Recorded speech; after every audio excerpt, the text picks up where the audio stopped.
Da bin ich auch wieder zurück. Wir machen direkt weiter und es sind nur 15 Kapitel. Yes. Angenehm. Oder beziehungsweise 15 Seiten. Chapter 8, The Truth. The stillness of night came once again to the streets of Heimdallin. A witching yet eerie red moon hung full in the sky. Its calm and close, staining the red bricks of the surrounding buildings an even deeper crimson. By the gruesome discovery of the bodies that day, the Gerard team had strengthened its nighttime patrols. Most of the soldiers in the team were on the streets, determined to prevent any further violence, and repay damage to the Imperial Army's honor. The patrol routes had them making tight circuits off the city roads, vigilantly searching for anything. Oops. Out of order. On one particular dark street corner, a block away from the Allegria Tavern, stood a young man in military uniform. Much like the others, was making rounds in his already deserted patrol area. A figure turning into the street just ahead of him made him pause mid-step. Barely he put his hand on a sword at his waist as the figure drew closer. The features gradually became more visible.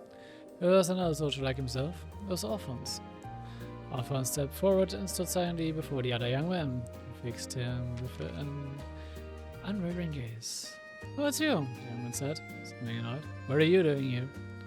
"This is my patrol area, not yours," yelled Alphonse with an intense dislike, but Alphonse did not look away. "I came to ask you something," Alphonse replied simply. He put his hand into his pocket and took something out of it. It was a piece of cloth. The other man looked puzzled. "What's that supposed to be?" "That's something I found in the area where the vampire appeared last night. It's also yours, isn't it, Elroy?" I said back at Alphonse, then rolled his eyes. His voice dripped with contempt. "What are you talking about? You really abandoned your post over who some wreck might belong to? And vampire? You're supposed to be a soldier, not some kind of superstitious lunatic," scoffed. "This is part of the bandage you were wearing around your left arm when you said you were injured in training," I said calmly.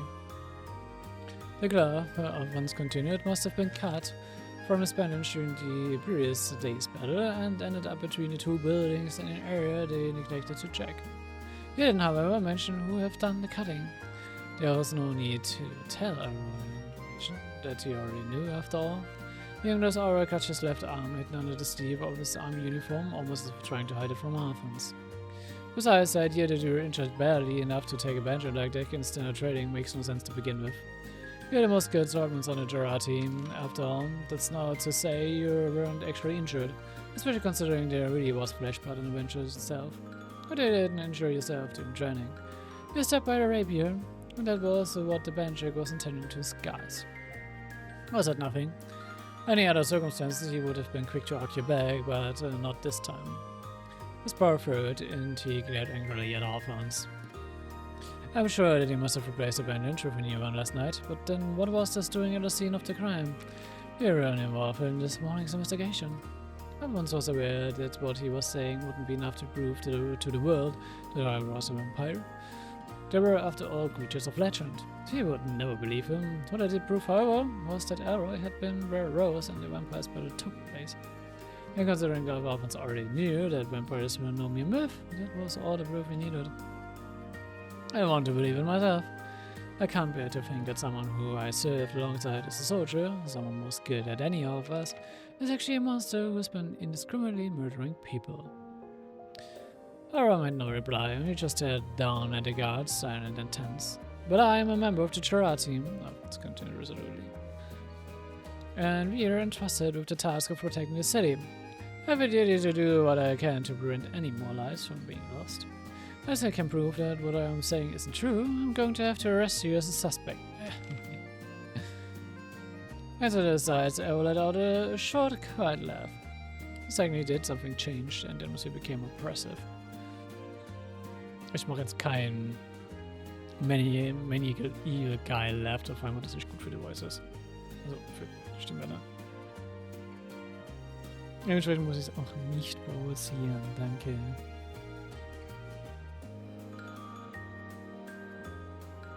I rolled through back his head and let out a loud, maniacal laugh.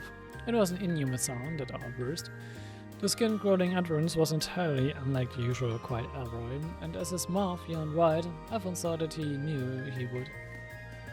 Saw what he knew he would. Beast like fangs. The fangs of a vampire. Alphonse pressed his hand on the saber at his waist and threw it as fast as he could. The sound of blades scraping against scabbard cut short the awful laugh, but he wasn't fast enough before he knew it. There was right in front of him, swinging his own sword with incredible force. Alphonse barely had the time to block its arc of his own. The sound of metal against metal filled the air, and the monstrous strength of the blow pushed Alphonse backwards. It was obvious to him that Ara's power was vastly greater than it had been when he took the punch to the stomach several days before. If Ara had been this strong that day, Alphonse knew he would already be dead. Barely managing to hold his position, he clung to his saber with his now somewhat numb hand. But the vampire was already drawing back for another strike, planting his feet firmly on the ground. Alphonse was just able to parry the blow, but it was all he could manage. If he strayed even a hair from focusing on defense, he would soon be overwhelmed. Ara, meanwhile, maintained his onslaught seemingly without effort. Blow after blow rained down relentlessly. You should have waited, Alphonse. Sure you know that vampires can only use the powers at night. Alphonse grunted as he narrowly deflected another attack. Actually, he did know. He was fully aware that waiting until morning might have actually given him a chance to defeat Ara, but he just couldn't bring himself to wait. Not when there was a possibility that he might have claimed another victim that very night. His conscience wouldn't allow him to sleep peacefully in his bed knowing that he could have done something to stop that murder from happening. As if to punctuate his point, Ara knocked the saber from Alphonse's hand with a vicious swipe that drove him to his knees. The blade glittered down on the paving stone far from the fighting pair. "You're finished," Ara cried, turning the sword on Alphonse. The blade flashed up, then descended. Alphonse watched the fall of the sword as if in slow motion. He knew there was nothing he could do to stop it. It would bite through his flesh and send his head soaring through the air, much like a saber had just done. Suddenly, a high-pitched whistling sound of something moving very fast cut the night, and then another, and another followed. The next moment, Ara's right arm was gone. Blood speckled Alphonse's cheeks like a fine rain, and just as he had imagined, something soared through the air and hit the ground, but instead of it being its head, it was Ara's right arm, sword still clutched in its rigid fingers. Ah! Ara instinctively jumped back, clutching at his wounded limb, while Alphonse stared wide-eyed at the many parts of a temple sword stretched before him, like the flexing of a metal snake. The wires connecting the razor-sharp blades segments gleamed in the moonlight. A wave of tension then went through the wires, and they all retracted just as fast as they had appeared. Soon after, a lone figure approached to take their place. It was a woman in a navy coat that was thrown wide, exposing countless ribbons attached to the battle gear she was wearing underneath. She had sleek shoulder-length blonde hair, capped by a navy blue beret. The look she gave Alphonse when she saw him was somewhere between exasperation and disbelief. Alphonse smiled vaguely. "What took you so long, Rose?"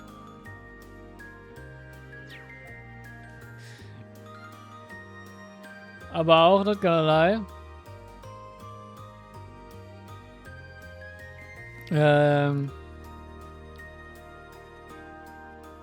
So eine Response geben zu können, funny as hell.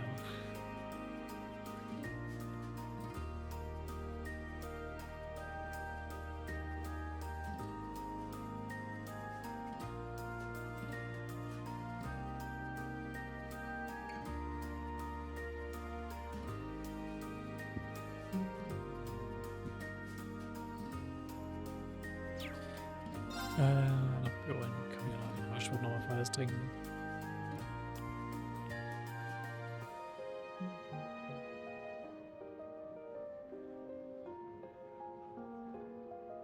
Chapter 9. A Fool. So, you showed up after all, did you, Vampire Hunter? Ella glared at Rose, teeth clenched in anger and pain. The smoke was rising from his now amputated right arm that gave off a faint hissing sound. Rose turned her attention from Alphonse to him. She raised her Templar sword and stared without expression at her target. Ariel cowered back.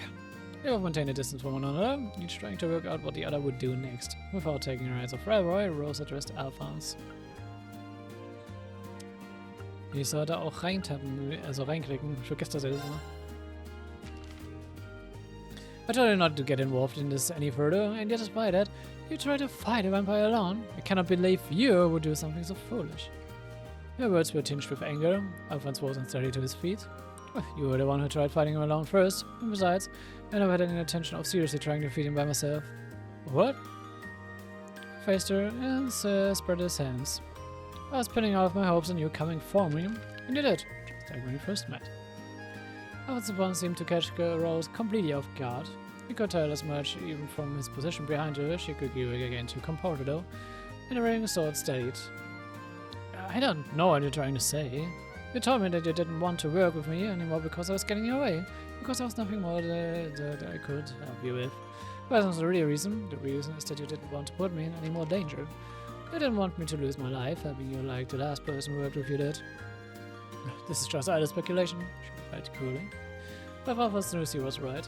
Then why did you lie about discovering the vampire's true identity? Who's guessed? Sorry, I noticed. It didn't take much effort to see through her lie. Mrs. F had said that vampires were only capable of unleashing their powers at night, meaning that's the best way to defeat one who has discovered their true identity and kill them during the day. And yet despite it, Rose had gone to the efforts of trying to lure the vampire out, taking the great risk of using herself as bait. Logically, her actions made no sense whatsoever if she had known the true identity of the creature. Deliberately lowering her chances of success wasn't like Rose at all. I wish you know something else during our investigation, Alphonse continued. I didn't know what, but whatever it was, it made you think that letting me cooperate with you any longer would put my life in danger, and that was why you lied, in order to try and keep me away from that danger. Rose didn't react, but also she didn't deny his words. To Alphonse, that was the same as an admission. Enough of this. The vampire before them opened his eyes wide and began to concentrate its power. The moment it did, the red smoke that had been rising from the stump where its arm had been was replaced with a jet of liquescent black ichor. It bubbled and frothed from the own wound, and the cobblestone some distant away. The arm itself also began to expel the same nauseous-looking secretion. Suddenly black liquid from both stump and severed limb stretched and pulled, seeking out to the other. No! Knowing what was about to happen, Rose quickly swung a Templar sword in the direction of the liquid. The sword's countless parts sliced through it, but the dark matter just reformed around the damage. Moments later, the blade had done its work. His old right arm was back where it belonged, Scottish Neil. How could he recover so quickly? I knew it. He really is a... Arrow swung the sword with his newly attached arm and Rose. Calm as ever, she pointed her Templar sword at him and fired a bladed segment that formed it. They flew from the handle and wrapped around him, binding and tearing simultaneously before they could completely ensnare him or were transmuted into mist. The blades of the Templar sword fell from the spot he had been as the mist disappeared. They reconverged a moment later at a point just behind the vampire hunter. Not soon had the mist solidified, then Arrow swung the sword. His attack caught her completely off guard. With decapitating her. Also expected, but Alphonse blocked it, the saber back in hand. Huh? Alphonse cleared his teeth, desperately trying to hold his ground. Arrow had a clear advantage in terms of strength, but try as he might, he could not break Alphonse's guard. How many times did you have to get in my way before you're satisfied? Cried Arrow. Hell! Seeing a chance, Rose drew one of her giant pistols and, holding in the backhand grip, pulled the trigger. The bullet ripped through Arrow's shoulder, propelling him backwards. Alphonse steadied himself and ready the saber again. I won't die on your Rose, so I'm not going to let some vampire kill me, so... Can I not wait? Rose aimed her pistol, resting it on Alphonse's shoulder, and fired it repeatedly at Elroy. His wound already fully healed, Elroy dodged all of her bullets with snake-like grace and flew at them with great speed. Rose's pistol was now empty of bullets, and the vampire's charge gave her no time to draw the other. Arrow swung his throat at them as if trying to cut them both down in a single stroke. Alphonse brought his own saber to bear and braced with all his might to block the path of the falling sword. The two blades collided with such force that Alphonse's saber was sheared in two. The collision repelled Arrow as well, but if he were to swing a sword downward a second time with the same force, Alphonse's Rose would have no chance of surviving. The vampire's lips curled up in a smile, sensing impending victory. The smile was replaced almost immediately by shock when he saw what Alphonse had drawn from the depths of his uniform. After I suspected that the saber would not survive, I was attacked and had immediately reached for the silver short sword given to by Rose. So I'm never going to allow you to be alone again, he cried out as he swung the silver sword downward across Arrow's body. The try of glittering iron liked following in its wake. Arrow recoiled backwards, clawing in his chest. Alphonse's attack had missed his heart, but the damage it had done was the greatest he had ever received yet. How could I be wounded by the likes of him? Damn you, damn you, damn you! Arrow's expression was one of pure hatred mixed with intense agony. There wasn't a trace of humanity left in his face. Alphonse, meanwhile, had exhausted the last of his strength with that attack, and was on his knees, out of breath. Rose turned on him a peculiar look on her face. Alphonse was desperately trying to accept and understand her solitude. She recognized the intense loneliness she had been burdened with when she let her companion die all those years ago, and was trying to save her from it. The words, "I'm never going to allow you to be alone again," sounded in her head over and over. She knew that what he had said was purely based on emotion, but it was enough to fill her heart with warmth. A heart that she had fought long uncalled. "You really are a complete fool," she laughed. The sound of her laughing so naturally was enough to make Alphonse snap around to stare at her. "Perhaps it isn't such a bad thing after all," she said with a small smile. He goggled at her. It was Rose, and yet he felt he had never seen this woman before in his life. The warmth, the gentle smile. What's that supposed to mean? He stared. As though he had seen something he should not have, Alphonse turned around again, flustered. Arrow was now back in this direct view. The vampire was still in the same spot, watching, motionless. Alphonse had almost forgotten about him. Now was hardly the time to talk with Rose. He needed to finish off the vampire Elroy for good. He looked back at Rose, and they nodded to one another. Rose began to walk toward Elroy, leaving the exhausted Alphonse behind. He remained still, his head bowed, mumbling something absent-mindedly to himself. Rose pointed to her remaining pistol at his head. All that she needed to do was pull the trigger and it would all be over, but she didn't. She stopped, confused. Something wasn't right. The scent is gone? Suddenly Elroy looked up at it and faced Rose. His eyes were wide and focused. Wait, I haven't lost. Of course I haven't. I could never lose to the likes of him. I just need to drink more blood.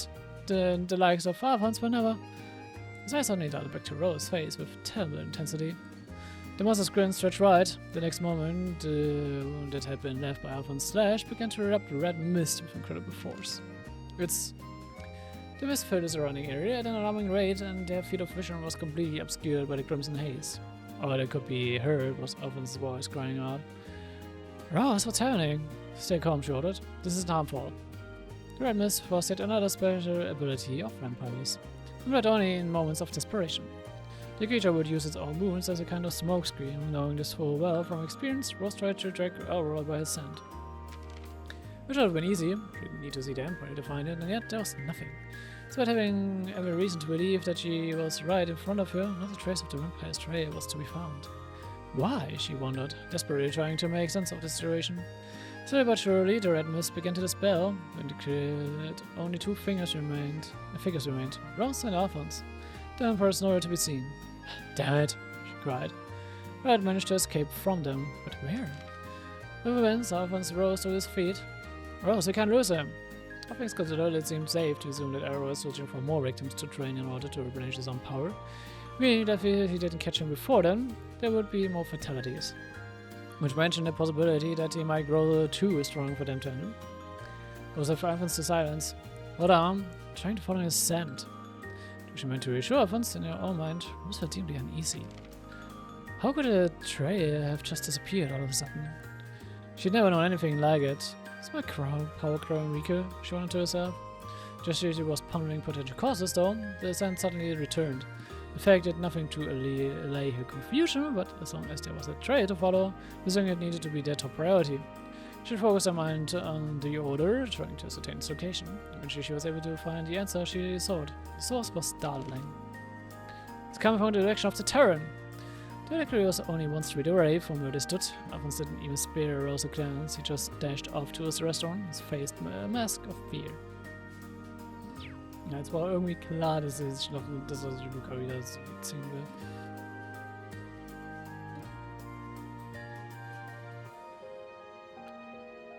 Ich finde auch schön, wie die ganze Zeit eigentlich passende Musik im Hintergrund ist.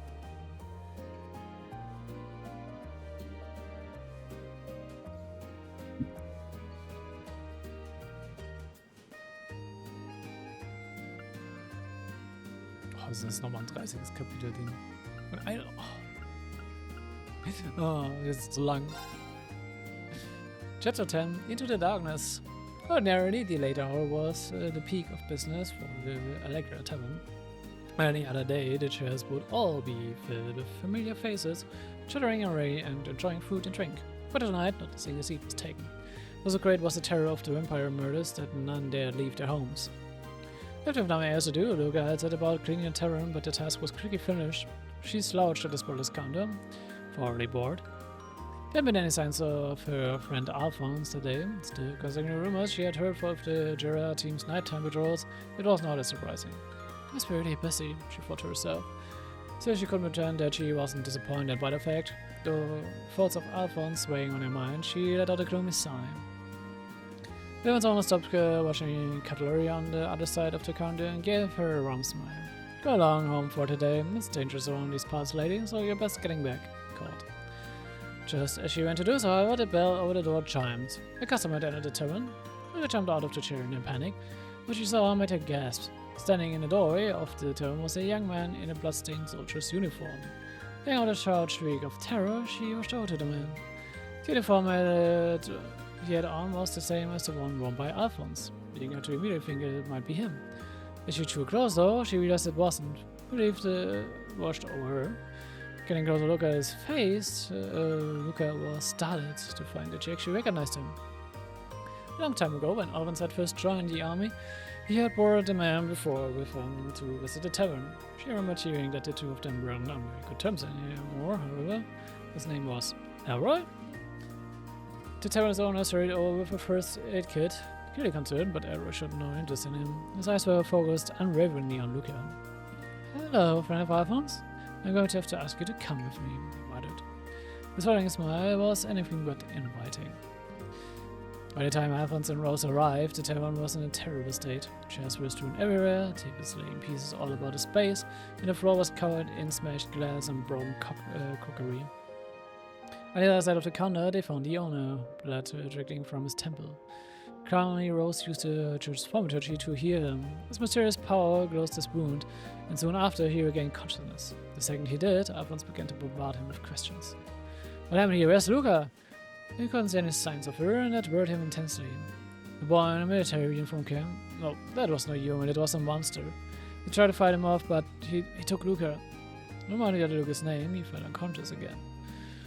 Not long after, the soldier who had been patrolling the surrounding area heard what had happened and hurried to the scene. The air was filled with the sounds of people's voices and soldiers running up and down the streets. Even a number of local residents had woken up and began to gather to see what was going on. Eventually, Gerard himself arrived and set about questioning the tavern's owner and investigating the scene with a number of his subordinates. Alphonse and Rose, meanwhile, stood in the shadow of a building not far away. Damn you, Elroy! Alphonse cried as he punched one of the brick walls with all his might. Nearby, Rose stood with her arms folded deep forward. Stay calm. I have every reason to believe that Luca's still alive. Elroy had fled the search for new blood to heal his injuries and increase his power. If he was intending to use Luca for that purpose, there was no reason to take her away. It would have been far quicker and easier to just drink her blood in the tavern. It was safe to assume that he had a different purpose in mind for her, and that most likely reason seemed to be to use her to lure them out, to lure them somewhere. Suspect that I know where he is headed. There Rose. She pointed down at the ground below their feet.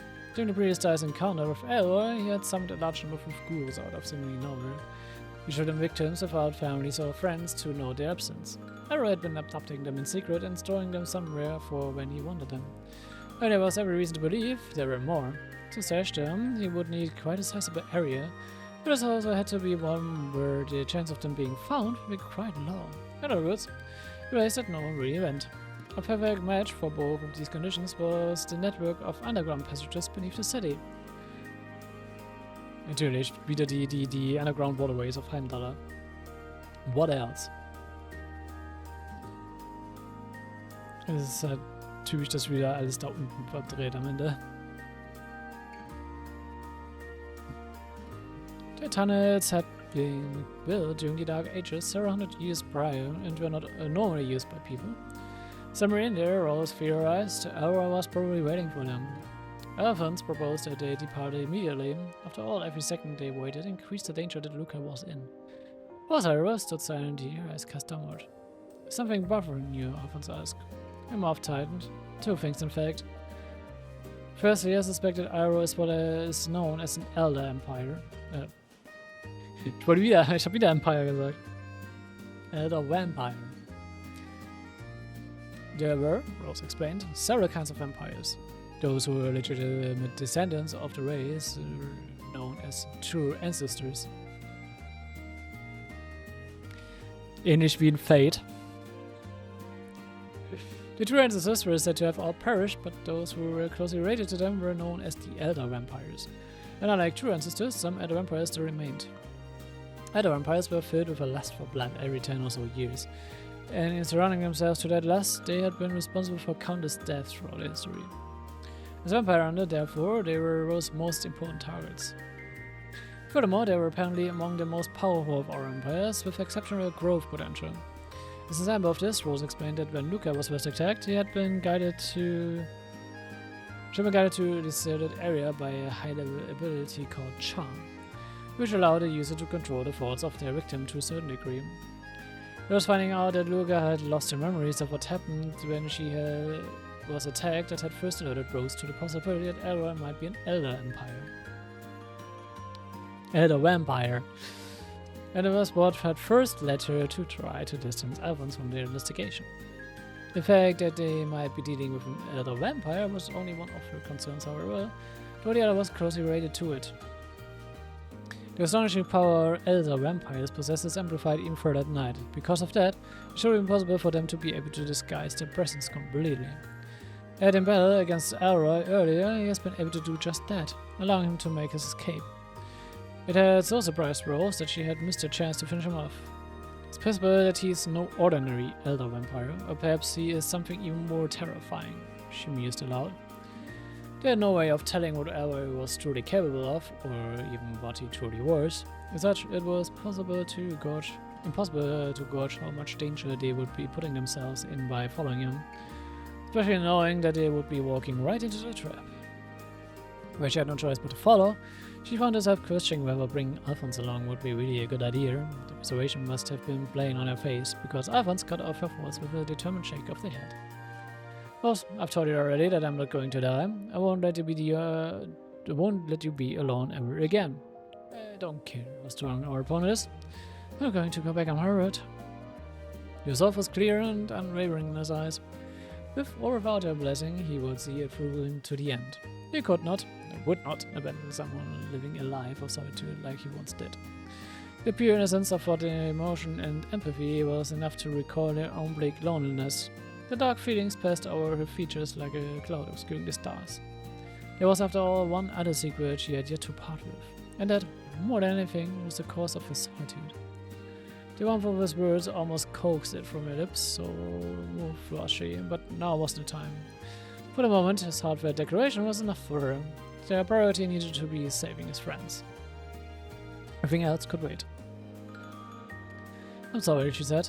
I thought I had overcome my hesitations, but it seems that wasn't the case. With a minor shake of the head, she pushed her doubts deep within and slowly moved her hand downwards towards her waist. Her fingers sought out her spare blade, and a long sword, and clipping it from her belt, she handed it to Alphonse. This should serve as a replacement for the broken saber. I imagined you'll be able to fight more comfortable with this. Alphonse hefted it in his hands, admiring the balance. He slipped the handsmith out of the scabbard for a closer look. Like with his other purified weapons, it had a silvery cloud that seemed to suck in the light of the red moon. A blow from a blade like this would surely stop a vampire in its tracks. But had always known that the short sword she had given Alphonse was hardly the ideal weapon for him. She had done this deliberately, hoping that having an unsuitable weapon would dissuade him from trying to get actively involved in battle. Yet, not once had he balked at entering the fray. With whatever resources he had at his disposal, Alphonse was always ready to jump right in. Giving him the longsword, therefore, was a sign that she now regarded him as someone worthy of trust, and an apology for underestimating him previously. Alphonse acknowledged the gift, and perhaps an apology with a nod of the head. He attached the blade to a sturdy leather baldric. They regarded one another for a moment then, and swore to do what needed to be done. Their mutual resolve reaffirmed, they took off into the deep darkness where Luca and the vampire waited. Next to Heimdall, there flowed a great river known as the Arnor. Facing out onto it was Heimdall Port, and in one corner of the port was the door, led down into an underground passage. Da sind wir auch reingegangen.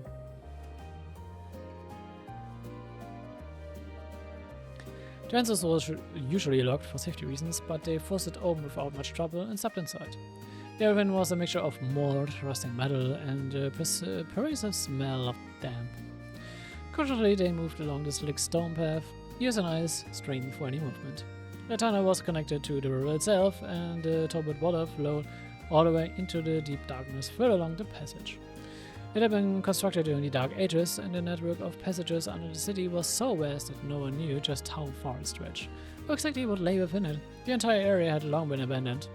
No maintenance or modernization had ever been done. To Alphonse's eye, it looked as though they were setting foot in some ancient labyrinth untouched by time or man for hundreds of years.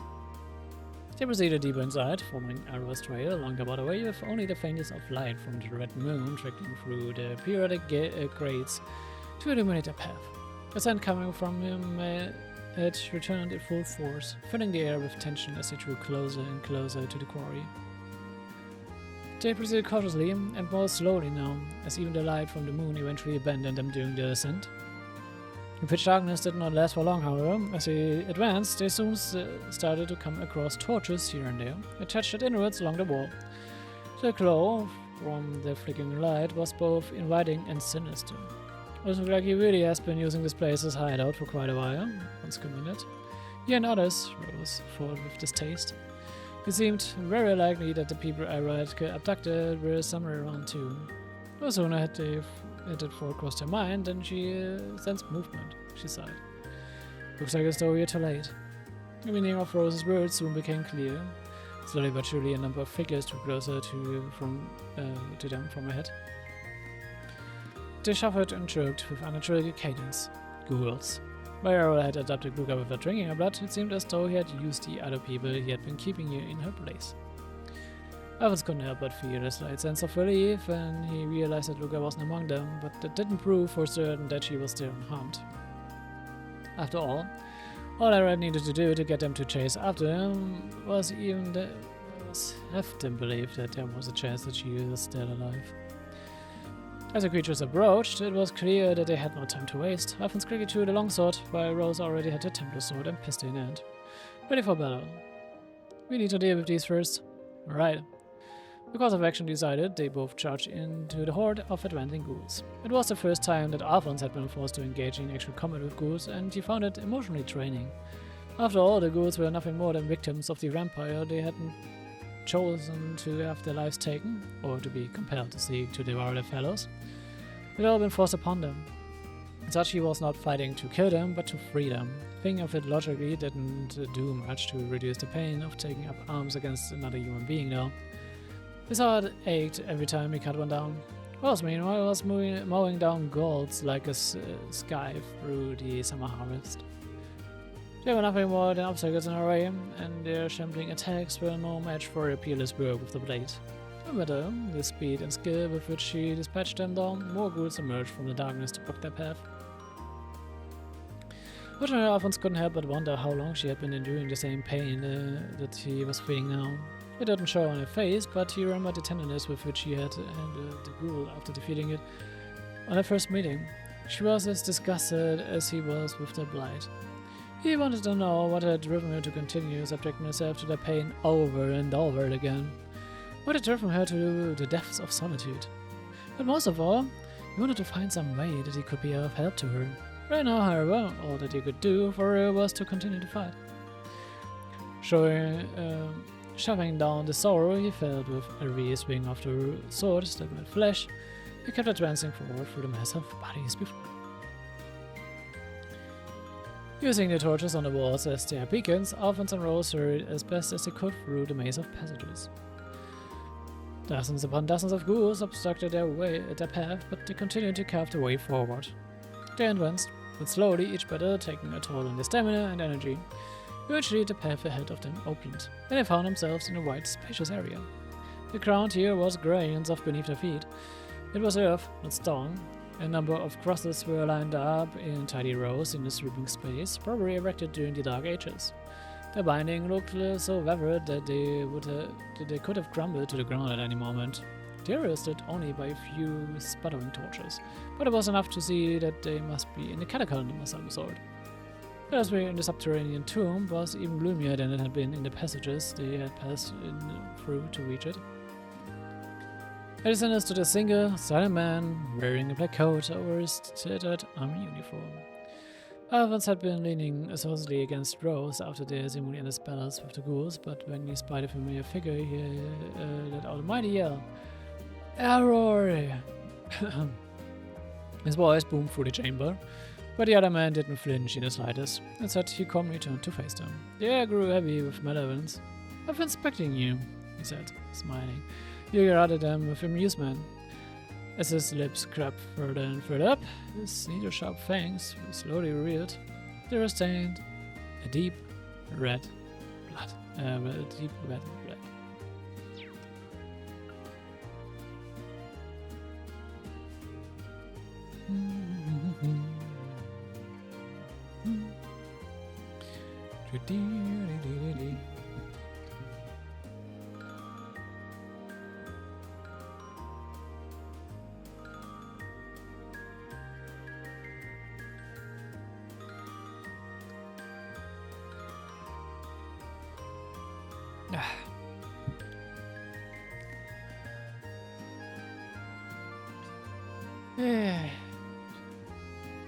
Chapter 11, Battle in a Catacomb. Watching Arrow turn, Rose knew it was with a sinking feeling that he had fully recovered from the previous battle.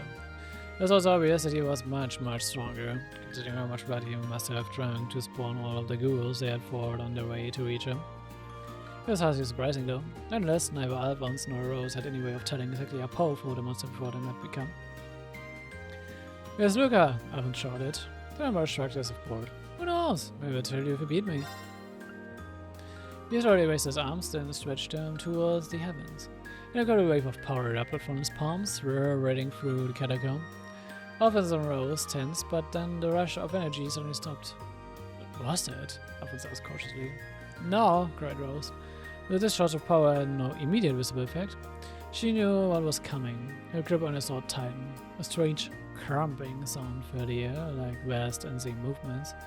Alphonse's eyes started over the area, trying to find the source of the noise. In one of the crosses he had noticed earlier, something white caught his eye. It was a skeleton human hand. With a start, he realized that similar crossing fingers and limbs were emerging from the other graves surrounding them. And twitching bones were pushing and clawing at the dirt, and not long after, the bodies they belonged to began to heave their way out of the ground as well.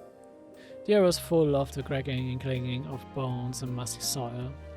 They were the cadaverous remains of those who had been buried long ago. It seemed the skill to wake and manipulate the corpse of the dead was yet another ability in an elder vampire's repertoire. The new undead foes presented another problem. Unlike the ghouls, the skeletons were equipped with varying weapons and equipment. Some had axes and other swords, while many wore helmets and several had shields. Judging from all the armaments on display, it seemed safe to assume that those who were buried in this particular catacomb had all been warriors or those who had fallen in battle. Alphonse drew his sword, his back against Rose's. They were completely surrounded. What incredible power! Her shrieked a little laughter, cut like a knife with the shuffling of riveted feet and crackling of rotten leather. His expression was suffused with ecstasy as he surveyed his handiwork. Once free of their own graves, the skeletons stood completely still, like the ghouls who operated entirely on the instinctive desire planted within them. The skeletons were soldiers in the truest sense of the word. They waited the command of the vampire who had awoken them from the eternal slumber. With a sweeping cut of his hand, Elroy gave the signal to attack. The skeletons surged forward en masse towards Alphonse and Rose like a wave cresting the shoreline. Each of them had their weapons out at the ready, but there were simply too many of them to block them all. Just before the undead army reached him, Alphonse felt Rose tap on his shoulder from behind. Listening to what she was trying to tell him, he swiftly crashed to the ground. As Alphonse ducked, Rose jumped high into the air. She stood to the above of her body, her right arm stretched over the left side of her torso. With a powerful swipe, she swung that arm back to the right, her body making almost a full rotation. The motion lent even greater power to the swing as she whipped her temple sword around a scything arc. The heads of the closest skeletons exploded into fine white powder as the segmented blades made contact. The sheer force behind the blow also blasted back the second row of skeletons, giving the pair precious breathing space. Letting the opening go to waste, Alphonse leaped up from the ground and charged forward through the sea of bones toward the vampire. Some skeletons tried to oppose this advance, but he simply bashed them aside, slashing, kicking, punching, and otherwise doing whatever he had to do in order to remove them from his path. It was ugly, but effective. Elroy was near his reach.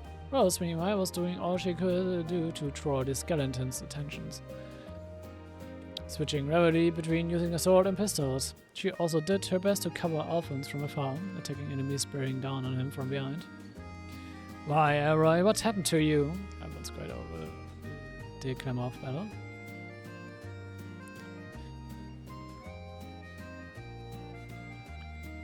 As he smashed his way through the legions of skeletons, he couldn't help but wonder how the two of them had come to this point to begin with. They had first met several years before when Alphonse joined the Imperial Army. Elroy had been an orphan who had lived in the parody before being sculled out for the military by Gerard for his exceptional skill with the sword. As such, the two of them shared a lot in common. While Elroy didn't even know who his parents were, they were both orphans, and they were both safe from solitude by Gerard. They soon felt an affinity towards one another, becoming good rivals and aiding each other in improving their skills. At some point after that, their relationship took a turn for the worse. Even so, Alphonse still saw Elroy as a comrade and respected his strength and skill, but how many times Elroy acted unpleasantly or coldly to him, the feeling never changed for him. And that was why he, even now, after all he had seen and done, he still couldn't bring himself to believe that Elroy was a vampire. That Elroy is someone he had practically grown up with, or someone who could heartlessly take the lives of innocent people or toy with them as food. After what seemed like an eternity, he finally dispatched the last skeleton standing between him and Elroy. His path was clear. He raced toward the vampires, silver sword held high, and the war cry dropping from his lips. Watching him with an undistinguished amusement, Elroy smoothly drew his own blade. Once again, the swords locked together in a position. I won't let you harm anyone else. As a friend, I can't allow you to. Oh, don't you give me that. He blocked Alphonse's attack with a contemptuous swipe of his own sword. He had effortlessly in one hand. He then repelled Alphonse's blade with incredible force. Alphonse's arm was knocked back, but he turned to his advantage and used the momentum from Elroy's attack to spin around and attack him with a sweeping horizontal slash. Again, Elroy rebuffed him, this time employing but a single finger. The thread was burned by the blade, but through its smoke, Elroy didn't show the faintest sign of concern. As said, he began to focus his strength into it, causing the sword to begin to crack. Alphonse looked up with gritted teeth, expecting to see the familiar superior sneer on Elroy's face. Instead of a glimpse of a man so sure of his own victory, he only saw pure hatred. The look was so intense that he almost faltered. Friend? How do you call yourself my friend after you try to steal what matters most to me? Elroy's words caught Alphonse so off guard that he wasn't able to react in time to parry the downward strike from Elroy's sword. The blade made contact, sliding through Elroy's guard and uniform from shoulder to navel. Blood sprayed in the wake of the slash, and he howled in pain. His cry Rose called out in concern, path he had carved to Elroy, however, had long since filled with skeletons. Yet he was diverting, and Alphonse knew he could expect no help from that quarter. Fortunately, the wound was fairly shallow, as if to demonstrate his fitness. He nimbly retreated backwards and raised his sword again. What are you talking about? I don't remember ever taking anything from you.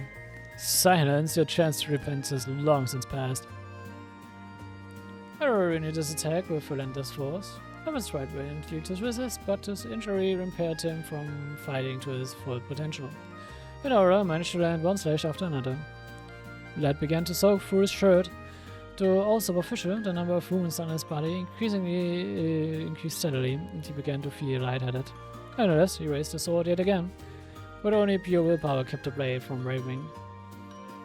Elroy watched his display with glee, his mouth crooked up in a smile of anticipated victory.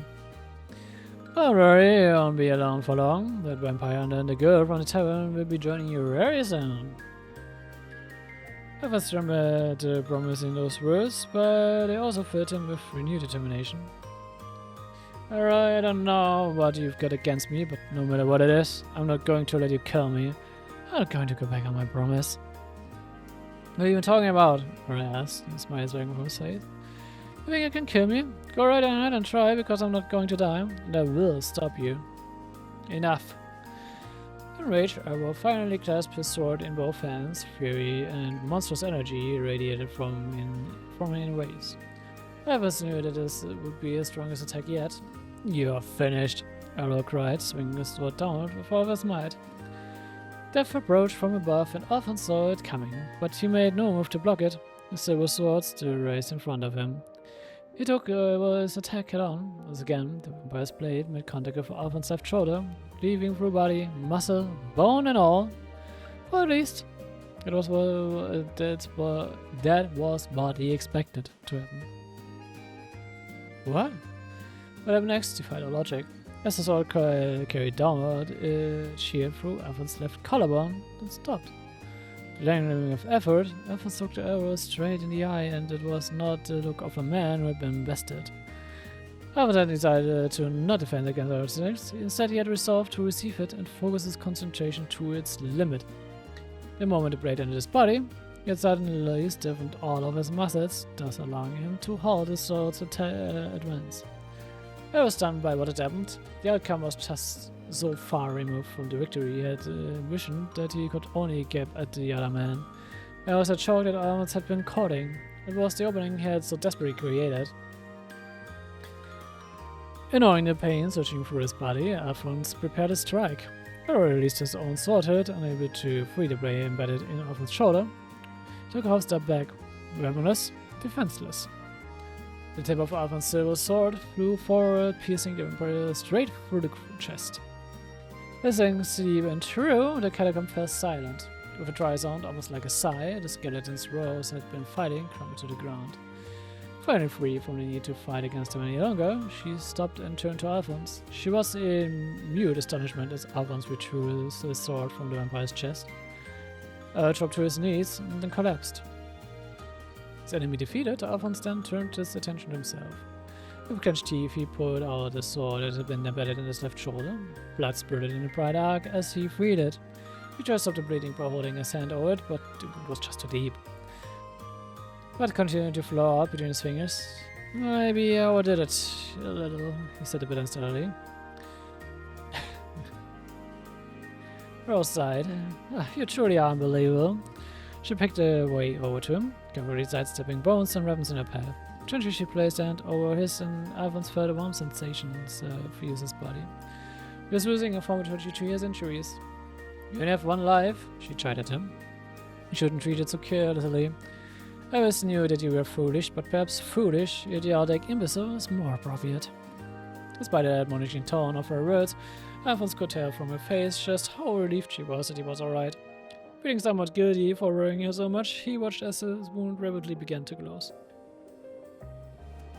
While her felt here she could only heal physical wounds and not restore his lost stamina, this was still more than sufficient in his first aid. Suddenly noticed a soft groaning sound from nearby. It came from Elroy, who was looking up at the ceiling with a wicked expression. The skin had begun to crack and slowly crumble away. He seemed to be trying to say something, but his words were so quiet that it was impossible to make out what. He also threw one of his silver pistols and pointed it at Roy's head. Irvin started. What are you? His fate is here regardless, but I can't allow him to pass like this. There was a moment to waste. As a vampire hunter, she had a duty to finish off her targets, so Alphonse, the decision seemed heartless, but also knew that she had no choice. It was still frustrating that it hadn't to end like this. He still had a lot of questions that he wanted to ask Arrow. He had been a vampire for the whole of the time they had known each other. What had driven him to start taking lives of innocents now? And why did he hate him so much?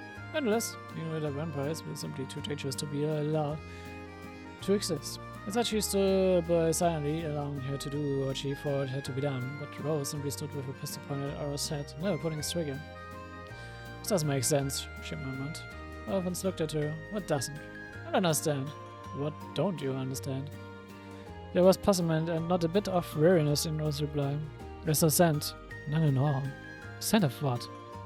The scent of an elder vampire. At that moment, something flew at incredible speed through the darkness. Two long-nailed objects made up of filthy black blood flashed towards them in a blur. Rose, who sensed their approach first, immediately pushed Alphonse out of the way as he was thrust from the path of the objects. Alphonse watched in horror as sharply pointed lances of blood mercilessly pierced Rose's chest. He fell to the ground with a bump, and a moment later Rose thudded down beside him. Blood began to pour around her inert body. I couldn't process what was happening, nor was he able to rise to his feet. So weak was he from his earlier battle.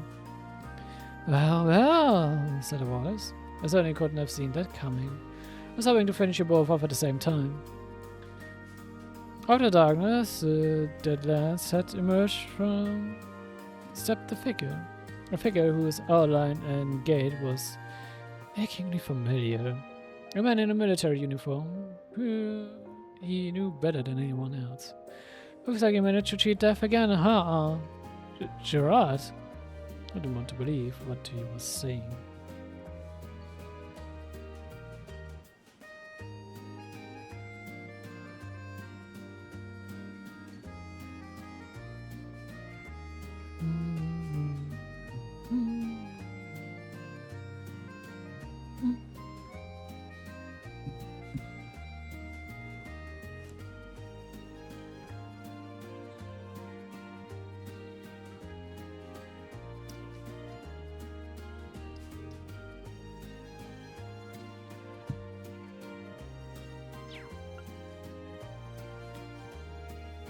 Trage wieder immer noch.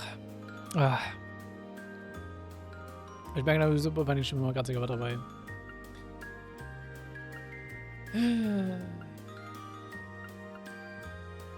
Zu viele Seiten noch. Es ist anstrengend nach einer Zeit, vor allem wenn wir jetzt schon 2,5 Stunden am Lesen sind. Das ist halt alles dort zu lesen. Aber ey, wir sind fast durch. Chapter 12, Elder Vampire. Gerard was often superior and commanding officer of a unit of the Imperial Army responsible for maintaining law and order in Heimdall, widely known as the Gerard team. More than that, he was like a father to Alphonse, as he was the man who had taken him in and raised him after Alphonse had lost his parents. Everyone knew how hard Gerard had been working to try and catch the culprit behind the vampire murders, and how much anguish he felt at not being able to find any leads as to who the criminal might be. If he tried not to show it to his subordinates, his desire to help ease the burden on his foster parent was part of the reason that Alphonse was so determined to catch the murderer himself. So, what was Gerard doing here in the underground with them? He was supposed to be at the Terran that Roy had attacked, taking command of the operation. What business could he possibly have there? Alphonse didn't understand, or he didn't want to understand. Gerard regarded Alphonse with a strange mix of disappointment and affection. Like a father looking at his naughty child, I suppose it's a lot to take in for you. He made the same face when Alphonse addressed him too familiarly while on duty. Everything about Gerard was the same as ever, and he found that very fact deeply disturbing. It was then that he noticed that Luca was standing next to Gerard, her face vacant. She didn't seem to at all bothered by the carnage all around her. In fact, she didn't even seem to be aware of it at all. Cha?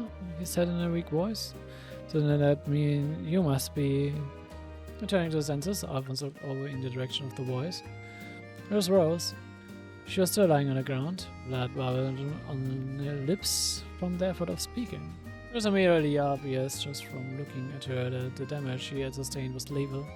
She was seemingly surprised that she was still alive, responded to her unfinished question. It's a pleasure to meet you, Miss Vampire Hunter. My name is Gerard. I'm the other vampire that you two have been chasing all this time. You seem to have no interest in hiding the truth anymore. Sir? It was Elroy, barely clinging to life. He crawled across the ground to Gerard's feet. His clawed hand grasped quickly at Gerard's pant leg as if trying to cling to him. I'm sorry, sir, Gerard kneeled down and took Elroy's hand. Bending over, he lifted him up like a parent might take a child in their arms. It's alright, Elroy. You didn't want to fee in luring the loathsome vampire hunter to the capital. I was right to believe in you. I couldn't have asked for more. Listening to Gerard's praise him, his expression was one of complete peace. That's why I have no further use for you. Slay well. Gerard's words seemed to drain in an instant. The next moment, a twisted grin emerged on his face, revealing beast-like fangs. As soon as Alphonse noticed them, they sank into Arrow's neck. The first time Alphonse was forced to witness the vampire drinking blood, Arrow howled out in agony. His screams so piercing that Alphonse wanted to cover his ears to block them out. With agonizing slowness, Gerard drank his blood, and by draining him, also absorbed the life energy of tens upon tens of innocent human beings that Elroy had killed. All of a sudden, Elroy's former youthful body began to shrivel up like the sagged husk of corn. As his youth evaporated, Gerard's vitality grew exponentially. Black smoke began to pour from the youth's body, hiding it from sight. Elroy's cries grew hoarse and stopped entirely. Finally, his body turned to dust, which fell onto the damp earth of the catacombs. The smoke finally cleared, leaving only Gerard. He was now clad in a black coat in place of his army uniform. As a middle-aged man he had been previously, he now appeared to be roughly the same age as Alphonse. A small line of blood trickled from the corner of his mouth. He dabbed it up with his tongue, his expression one of pure bliss. He then started to look himself over, taking everything in as if trying to adjust to his new body. The man before him was no longer Gerard that Alphonse once knew. He was the very image of the vampires that appeared in Erebonian legend. Simply delicious. It's been over a decade since I last had the chance to taste human blood, but it's just as wonderful as I remembered. That is all worth going through all that tedious preparation for. He gave a satisfied sigh. Alphonse could only look at him in horrified disbelief. So you were the one who turned Aura into a vampire. You were the one who made him drink blood just so you could take it all from him. No. Gerard said. That's not quite true. I'd have you know that Aura willingly chose to become one of us. Gerard placed his hand on his chest in smug solemnity and cast his eyes downward in a thoroughly exaggerated fashion. Aura was an orphan. He had lived a poor, lonely life, more so than anyone else I ever have known. But I saw that he was capable with a sword, and I invited him into the army, and so he came to be dependent on me, just as I thought he would. Gerard wiped an imaginary tear from the corner of his eye. It was as if he saw me as a sweet father, added with a laugh. Evan shuddered at the sound, chills running through his whole body. But he started to resent you for the fact that I had always raised you like a real son. He wanted to receive that treatment himself, so he tried to find a way to steal the position from you. One day I decided to reveal my true identity to him and invited him to become a vampire as well. He gladly agreed, hoping that by doing so he would be able to be more useful to me than you, hoping that it would favor him more than I did you. From a short distance away, Rose still lay on her ground, unable to move and frustrated by what she was hearing. Allegrio, Gerard had given a fraction of his power to Elroy when he had turned him into a vampire. The center of that was the reason that Rose assumed that he was the elder vampire that they were searching for. which had been wrong, and if not for a mistake, they wouldn't be in this perilous situation to begin with. First part, Alphonse was stunned at the revelation that Arrow had a grudge against him all this time, as well as the reason for it. It was as though Alphonse had done anything wrong himself, or had tried to hurt Arrow, and yet he was filled with a deep sense of regret. If only he had realized how Arrow felt earlier, perhaps it could have prevented him from becoming a vampire. And why did all of this happening? Furthermore, he had no choice but to admit to himself that Gerard was the true coward behind all of this, and that the man who had manipulated a lonely boy to kill countless people so that he didn't have to dirty his own hands. All of a sudden, that fact that they had been unable to stop the vampire murders, no matter how much they strengthened their nighttime patrols, made perfect sense. After all, what chance did they have when the mastermind himself was in charge of organizing them? As the truth dawned on him, Alphonse felt a dull, terrible ache in his head. A thought from Gerard brought Alphonse back to things at hand. The vampire licked his lips. Now that Manga has been finally sated, I suppose all that remains is to serve. He purred. He glanced sideways towards the vacant-eyed looker with indistinguished desire, then wrenched his eyes away and focused on the still form of Rose. But before that, he was suddenly raising his left hand and pointing it at her. I think it's about time our dear vampire hunter left the stage for good. If Alphonse could even react, countless lances of blood, like the two that had struck before, formed and flew from his palm toward the fallen woman. Alphonse cried out, but couldn't do nothing to stop that firelight. Rose saw the danger and reacted, still lying on the ground. Shot up the pistol that she had secretly been aiming at Gerard, and at the last second, used every bit of strength that remained in her to roll out of the way. She avoided instant death, but it would only be momentarily brief if the vampire decided to strike again.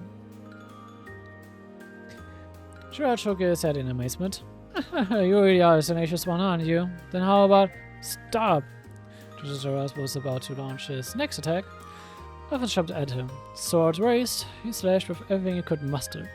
This all my contact, but aside from a dull ringing sound, it didn't seem to do any actual damage.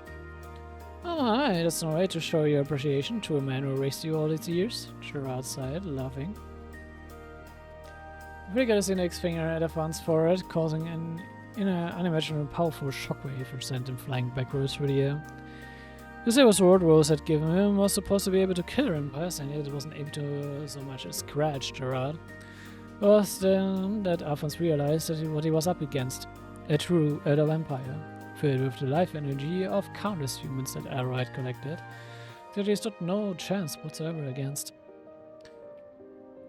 The weight of that understanding filled him with despair. The vampire, meanwhile, seemed to think of something. Oh, I know, while I'm telling you all of this, there's one other little thing that you might be interested to know. Think of this as a reward for surviving so long. When in front of the door, Alphonse could only grasp. What? He tried to rise, but he only got as far as kneeling. Gerard looked down at him, a vulgar smile playing at his lips. The one who killed your parents was me. As Alphonse said, for that nothing else could surprise him, he was proved wrong. Gerard's words struck the side of his mother and father, all of the blood rained from the bodies, lying dead in their home over 10 years ago, up from his memories. Gerard continued, seeming to enjoy Alphonse's reactions. There really was a vampire in the village back then. Actually, I'm referring to me. Your father seemed to realize the first part and set about trying to find out the vampire's identity in secret. This was the first time that Alphonse had heard about this. He had no idea that his father had once tried to do exactly what he and Rose had. He was an exceptionally capable soldier, you know, John continued. Far too capable to be stuck in a backwater village like that, but that ended up being his undoing. He very nearly succeeded in discovering that it was I who he was seeking, and that's why I killed him with my own hands. Him and his wife who was helping him. Alphonse stumbled to his feet and broke into a lurching charge at Gerard. With frenzied slashes and thrusts, he attacked the vampire, almost as if to avoid having to listen to what it was saying. Gerard laughed as he batted away the big blows. The only problem with my plan was you, Al. I intended to kill you at the same time. I was still a child at the time, but I couldn't allow anyone who might know my true identity to live. Yet when I came to take care of them, you were away from the house. No matter how many times Alphonse said Gerard could not connect. His sword, his fury, his grief, it all seemed meaningless against his foe. Nothing in it could hurt the creature, who had taken everything from him. Completely ignoring Alphonse, Gerard continued talking. We couldn't very well kill you on a separate occasion either. Aside, not with the chance that the vampire undead Gerard was skulking about might catch a wind of it and come after me. Too many strange murders in such a small town like that would be quite suspicious after all. And that's why I decided to keep you close to me instead. So that I could keep an eye on you myself.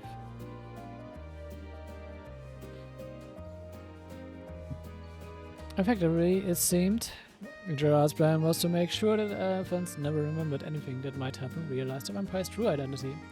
If he had, he would have been killed. The man he thought he knew, the man who he had cared for him like a father, was alive. Slowly, as the full bitter truth began to sink in, he could feel the hot prickle of tears sting in his eyes. But that won't be necessary anymore. I have no reason to allow you to live any longer. Gerard had previously been disregarding all of Alphonse's futile attempts to hurt him, but suddenly he went on the offensive, lightning quick. He bypassed Alphonse's guard and his fist made contact with the young man's right side. Bones crumbled under the sharp blow, and once again Alphonse was sent flying. He landed hard, but was almost immediately up once again through sheer force of will. The pain was incredible, and something was broken inside him, but it didn't matter. He simply couldn't forgive the man, the creature in front of him, for what he had done. You can't win now. You must know that. Just give up and die. The time Gerard came to him, his attacks were relentless, like water gushing from a broken dam. Again and again, his tightly clenched fist pounded Alphonse with the force of a wrecking ball. Unable to defend himself from the onslaught, Alphonse was showering with punches from blood spraying through the air with every strike. Finally, Rose called his name. She barely seemed able to maintain consciousness. If he lost here, Rose would be killed for sure. As would Luca. Losing wasn't an option. Being killed wasn't an option. Defeat of any kind wasn't an option, considering what was at stake. Sharp pain in his side signaled another bone breaking, blood dripping down his lips as he bit back a groan. The more time passed, the closer he was to drawing to death's door. Endless, he slowly raised his sword again, swinging it downward with the last of his strength. As he did, Gerard aimed another punch at him directly in front. With a dull metallic sound, the blade snapped in two. The power of the blow sent the top hair flying. It flipped over and back, clear for Alphonse's right shoulder. Then it impaled into the ground next to where Rose lay. When it sliced through him, it felt as though his rings had been cut as well. He had no energy left to fight. He couldn't even maintain his grip on the broken sword in his hand. He crumbled to the ground, too exhausted to go on. As he did, another faint memory of the past resurfaced in my mind. A short period before his parents' murder, there had been a girl who often came to their home, who had been introduced herself as an acquaintance of his father's. She used to take him out to play practically every day, so that he wouldn't disturb his father while he was working. Thinking back, the work he had been doing must have been investigating the vampire. I saw on one of those days that the murders took place. He had been home with his parents at the time. He would no doubt have been killed alongside them. It is thanks to her taking him out that day that he had been able to live in ignorance for so long and avoid being killed by Gerard. He had not forgotten her, but because his parents' murder had left such a deep scar inside him that all other memories in the period have been pushed in the depths of his subconsciousness. He found himself wondering how she was doing now, whether she was alright. He hoped she was. Those were the idle thoughts that filled him as he lay defeated on the ashen earth, Gerard mocking laughter filling his ears. No, Al, I think it's really is time to finish this. Your mother and father are waiting for you up with the goddess. The vampire held the fingers of his right hand straight and rigid, thumb folded inwards as if performing a karate chop. He then swung it downwards toward Alphonse like the blade of a guillotine, aiming directly for his neck. The white lights only filled the area, obscuring all else. At the same time, Alphonse heard the sound of something rending the air. Given that he was still alive, he slowly opened his eyes. The hand that had been caught to slide through Alpha's neck now had a gigantic hole at its center. Gerard had his left hand wrapped around his right wrist, but was staring at the hole in horror, unable to process what just happened. That just the woman smoked and hissed. Possible. Both stood rose. Injuries had been beyond most humans' ability to survive. But as she stood, unwavering, the smoking soap was stuck in her hand. Lips were still bright with blood, but her voice was steady. I don't allow you to lay another finger on him. Eyes blazed with a bright crimson fire.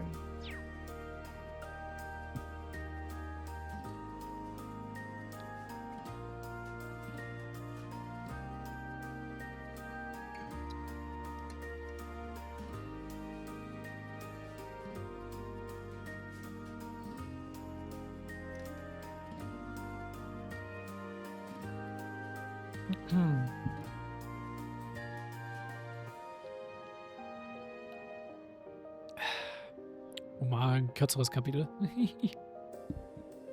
Wir sind wirklich fast durch.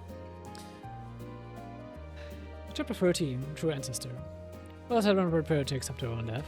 Gerard's lenses of blood had perforated several of her organs. You no longer had the strength to use thaumaturgy to yourself. Considering that her occupation was hunting vampires, she always knew that this might happen. And one day, one of the vampires she tried to kill might instead end her own life. Nonetheless, her task was to try and defeat as many of them as she could before that happened. That was her penance, her way that she would try to atone, but the time had finally come. She had done all that she could, and yet she had been powerless to defeat Gerard. If she just closed her eyes, she would never wake up again. Perhaps that would be the easiest and least painful option. Her consciousness fading, her lids began to droop, but then she saw something in the corner of her field vision. It was Alphonse, still struggling against something he could not hope to best. To see him fighting on, who had battled beside her every step of the way, made her heart ache. She watched his final last-ditch attack fail, and the silver sword she had given him shattered. The above of its broken blade flew towards her, and pierced the damp earth by her head. The silvery sheen of the sword fragment blurred in her vision, then came back in focus. It was wet with Alpha's blood. Fun. Sound of her heart pounding drowned out all the other noises. There was a sensation that she was determined to never feel again, or rather, one that she felt but desperately tried to ignore. But she couldn't surrender herself to death just yet. Alphonse had sworn to her that he wouldn't allow himself to die, and he was doing everything possible to keep that promise. It was her turn to show that the same kind of courage that he has. She held out her hand, ignoring the pain running through it, and grasped a broken blade. She bent it closer to her unperturbed face and stretched out her tongue toward the blood dripping down its surface, and then she licked it. The instant blood touched her lips, her vision became awash in scarlet haze. She knew that she was taking a huge risk, and yet her heart was filled with a new, different resolve. It was a risk worth taking. You can be. Gerard glared at her, still clutching at his wounds with his left hand. She opened her mouth again to speak, her whole body shrouded in a faint crimson radiance. My name is Rosalia, she said. I am a descendant of a loathsome race of vampires, and a true ancestor. As she introduced herself anew, she gave a polite courtesy. Evans watched the exchange from his low vantage point on the ground. It was not the first time he had heard the term true ancestor. He had recalled Rose mentioning it once before. She had said they were the legitimate descendants of the vampire race. In one hand, Rose had one of her pistols, in the other, the fractured end of the silver longsword she had given Alphonse. By licking the blood that it had been coated in, she had been able to return from the brink of death, just like Gerard had been able to revitalize himself by drinking Rose's blood before. The connection was clear. Unlike Gerard's gruesome action, Rose's blood drinking seemed more like some kind of holy ritual. Perhaps due to his inability to move or do anything more than lie and watch, Alphonse was able to process the situation quite sedately. But had been a vampire all along. He found himself somehow unalarmed by the bit of information and didn't question it. To us, not so calm. True ancestor? Impossible. The true ancestor was pretty ants in acknowledgement. Indeed, the true ancestor are no more. They chose to allow themselves to perish. They realized the truth, that if human blood was required for the race to continue to exist, then the right thing to do was to allow it to die. The lie such as that has no meaning. I am the very last true ancestor in existence. She spoke solemnly, the expression dignified. I cannot forgive your kind. You, elder vampires, fled because you were unable to suppress your lust for blood. And then you brought shame on the name vampire by attacking innocent humans, all because of your own inability to resist your obscene desires. Spare me your lecturing, Gerard yelled, and then quickly thrust out the right hand which Rose had damaged. From it emerged another barrage of blood lances which shot toward Rose at a great speed. But the moment they were about to impale her body, she turned into red mist, generating a blast wave in the air instantly. Instantly she reappeared behind Gerard, both pistols in hand, and fired bullet after bullet into his body. The bullets emitting the same effulgent red aura as Rose struck him all over. Gerard was thrown forward by the impacts, which hit him with the force of shotgun shells. He touched him ground on the body in agony, satisfied that the vampire would be immobile for a time. Rose gorged down besides Alphonse. His eyes were open, watching, but he was unable to move. Rose gently caressed his cheek with her hand. Thank you, Al. Fixed into you, I know what I must do. I have a lot that I want to say to you, but for now it will have to wait. Alphonse turned his head towards her, and for a brief moment he saw the figure of the girl he had played with when he was a child. He finally realized the truth.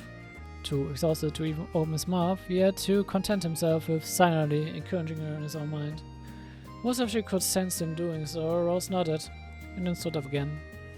She looked over at Gerard with the same solemn expression as before. His wounds had begun to close, but the time that it took for them to do so said everything.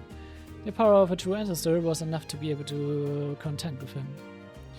Ah, foolish girl, what's wrong with drinking blood to survive?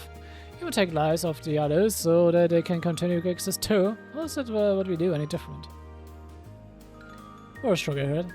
It is completely different. Vampires have inhuman strength, can manipulate others to do what they desire. Spawn ghouls is a byproduct of what they do. Everything about our existence goes against the natural laws of the world. You're a violation of the will of the goddess. And that is why we should be confined to the realm of fairy tales. Rose was a vampire who hunted other vampires because of her own strong beliefs and ideals. A vampire who had resolved to deny her own race, to wipe them out, hoping that they would all be forgotten forever. Alphonse desperately tried to stay conscious, his eyes fixed on her. He finally understood the ideal that she strived for, and that the true nature of the solitude she carried. A solitude that not even those of her own race could possibly understand.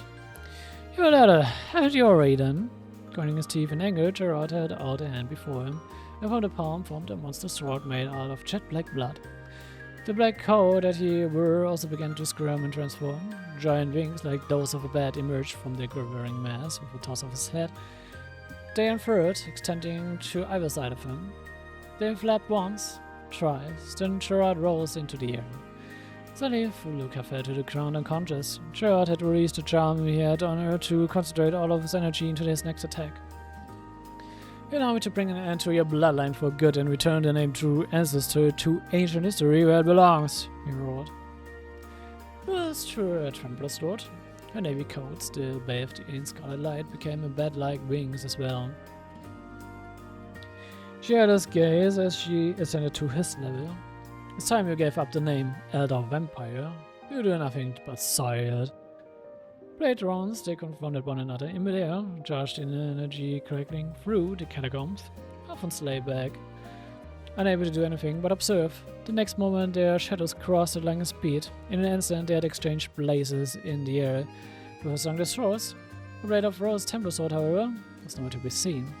All that could be glimpsed here and there in the flickering torchlight was the glinting of wires stretched to their limit. Gerard was first to make a sound.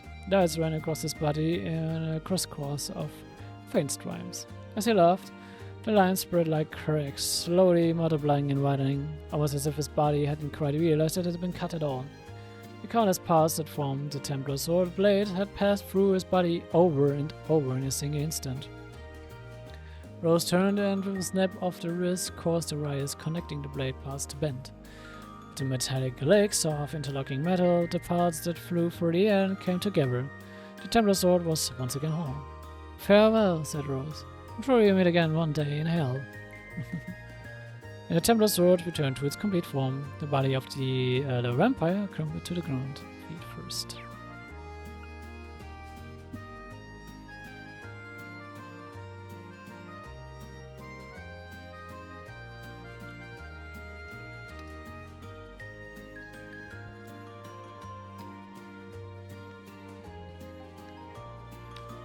Chapter 14, A New Dawn. When Alphonse awoke, he found himself in the center of the catacomb. There was unstirred and musty air. The first thing he saw was his eyes open was the gentle smile of Rose as she looked down at him. She was no longer surrounded by the crimson glow that he had witnessed earlier. She seemed to have healed him as well.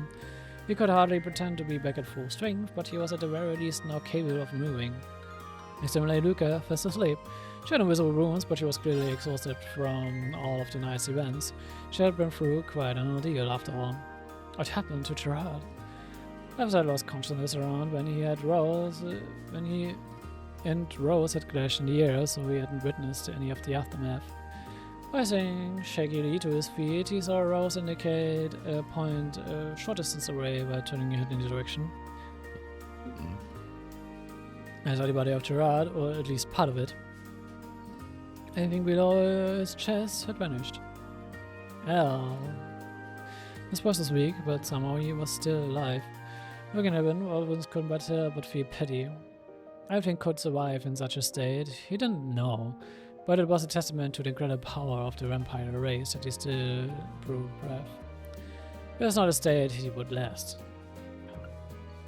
Oops. He's beyond saving, Rose said with certainty. She slowly loaded the bullet into her pistol and pointed at Gerard's temple. It seemed as though she had deliberately waited until Alphonse awoke before finishing him off. But thought it is best to wait so that you could witness this yourself. Alphonse looked from the gun to Gerard. Oh, right. She gently began to squeeze her finger against the trigger. Gerard cast his eyes downward, a look of acceptance on his face, but before she could pull it completely, Alphonse stopped her. Looking at her with expression, she pulled out from his uniform the silver short sword she had already given to him. Let me do it. So you want to carry out your errand yourself, do you? Sneered Gerard in response. What a fool you are, you have no reason to dirty your own hands. Why do you almost have to make such a big deal out of such trivial things? Just what makes it so easy to manipulate. Silence, Rose said, raising her gun a second time. Alphonse shook his head at her and turned to Gerard. I've always thought of you as a father. Maybe it was all a lie. Maybe you had ulterior motives for everything you did, but I still think of you like a parent even now. And I'm grateful for all that you did for me. A look of shock flashed across Gerard's face. It was a pure stun as well. I've continued. So I'm not doing this for revenge. I'm doing this so that I can move on and put all of this in the past and start a new life. Wie gesagt, diese ganzen Many-Kill-Love-Riches mache ich nicht nach. Alphonse looked down at the man creature, had feared for him, raised him, and who he had forward loved him. With egg in his heart, he swung the sword. Rose watched on in silence. The only sound that broke the still quiet of the underground was the steady threat of the goose against the slimy cobblestone. The girl rose and Alphonse struck back through the gloomy passage toward the surface with Rose leading the way. On Alphonse's back was Luca, still oblivious to the world. Whenever they came across the corpse of one of the innocents who had been turned into a ghoul, he had stopped, closed his eyes and prayed for them. Rose had told him that the church would be sending people to collect their bodies and give them a full burial later. The existence of vampires and ghouls was not to be made public, all of what had happened there would be buried. The world would never know the truth behind the vampire murders. They made their way through the torchlit channel and eventually reached the area near the entrance where natural light now shone through. Rose stopped so suddenly that Alphonse almost walked into her. Oh, what's wrong? He asked, readjusting Luca's position on his back. Rose hesitated. There's actually one more thing I ought to tell you. She turned to him, looking really apologetic. The words were followed by another period of silence, as if she was having trouble mustering courage to tell the truth. Alphonse decided to say it for her. It is about how the person who died trying to help you was my father. My father? So you realized. Myself hadn't made the connection until she had discovered Gerard's true identity, but the two cases were so closely connected that she had eventually understood. It had been over a decade ago that Alphonse's father had coincidentally come to meet a vampire under a rose. He found out that she was pursuing vampires and even they had agreed to work together to the same end. Eventually, he had been put one step away from discovering the identity of the nearby vampire, in other words, his friend Gerard. But that was when Gerard had realized that he was in danger of being found out, and cut him before he had the chance to share his findings with her. But how did he know that was me? Often not knowing how many other vampire hunters may be out there after all. Alphonse gave her a sheepish smile. During the fight earlier, I finally remembered meeting you back then. Alphonse's father had always been worried about the possibility that his family might be harmed because of his research. It was why he had come to ask Rose to watch over his child whenever he was investigating. It had taken so long to recall the girl who had played with him all those summers ago, but Alphonse had finally placed that familiar gentle smile. She nodded, admitting the truth to him. I was the one responsible for getting your father involved in this to begin with. I should have searched for the vampire by myself, and yet I wasn't able to refuse his offer. Despite that weakness, resulting in the death of him and his wife, I wasn't able to refuse your offer this time either. Was I been fighting a solitary battle against her own race for decades? It wasn't difficult to imagine her eventually hoping unconsciously that someone, anyone, would hold out a hand to help her. That was why, when Alphonse and his father had done just that, she couldn't bring herself to turn them down. I never intended to drink blood again, either. I didn't want to admit that I was a monster, just like him, and just like the other vampires. I grew weaker by the year as a result, but still I was determined not to do it. A look of disgust crossed her face. And again, I ended up breaking my own vow and drinking it regardless. Perhaps I'm not different from the rest of them after all.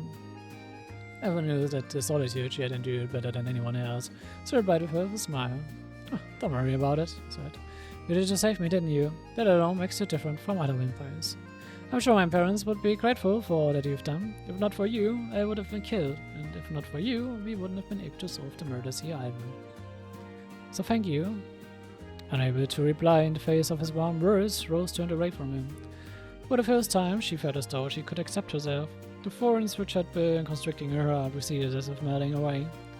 Alphonse began walking in, and his eyes pointing straight ahead, tactfully avoiding looking at Rose's face while she stood still, her shoulders quivering. After that, neither of them said another word to the other as they made their way to the exit.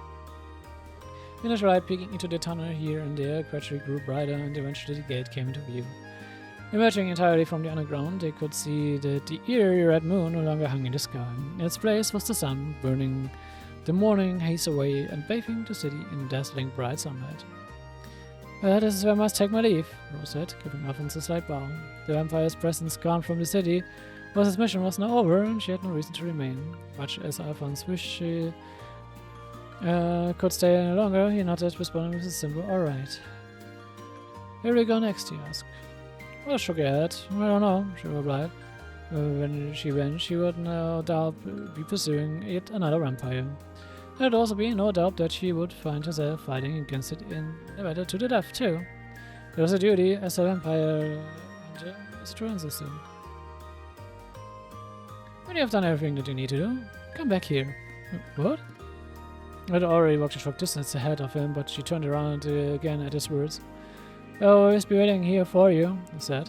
Alphonse had no idea how long it would take for her to fulfill a duty that she had sworn to see to the end. But it didn't matter. He wanted her to know that there would always be a place for her to return to. As long as that was the case, she would never be alone again. Thank you. Rose smiled, unable to conceal the happiness welling up within her. Alphonse returned a smile, and once more she turned, striding away into the brilliant sunlight. She didn't turn around again.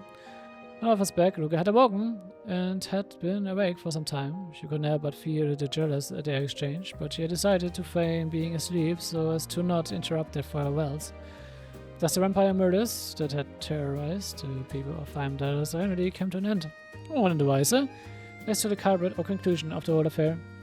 The criminal net, the murders would simply stop, and the case itself would be doomed to be left unsolved for all eternity. No doubt the people of the city would one day forget that it had ever happened at all. Or they would live on as a kind of urban legend, no one believing such stories could possibly be true. But Alphonse would also remember what had happened. He would never forget the case where he had lost several people who were deeply important to him. He would also never forget that he had found someone else important to him doing it all. And he prayed that one day in the future she would be able to find peace, freed from the deep solitude and arduous duty that burdened her. Every dark night is followed by a bright new dawn, he murmured, so I'm sure that one day a new dawn will come to you too. I was still watching silently as Rose walked off into distant and vanished into the morning sun. The end. And wir dann mit einer 3-stündigen Lesestunde. Ich bin mir nicht ganz sicher, aber ich habe eine sehr große Vermutung, welcher Charakter Rosalia ist, den wir noch später antreffen werden. Ich weiß nämlich nicht, ob es einmal wirklich direkt Call-out wurde oder vielleicht kommt davon ein Call-out in einer optionalen Cutscene, die ich nicht gesehen habe. Aber ich sag's mal so, wir werden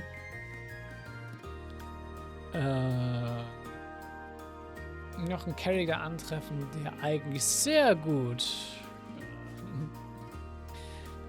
auf die Beschreibung von Rose bzw. nicht passt. Ja, wo ist so halb, nicht ganz. Aber ich kann mir gut vorstellen, dass es auf jeden Fall da eine Verbindung gibt, definitiv. Weil es gibt auch so ein paar Aspekte, wo ich mir denke, nee, eigentlich sollte sie deswegen nicht Rose sein, aber sie können es trotzdem, aber vielleicht gibt es auch eine andere Connection. Aber ja. Ich mache jetzt nochmal eine kurze Pause. Und danach machen wir endlich weiter und gehen in den Dungeon. Der nämlich gleich auf uns zukommen wird.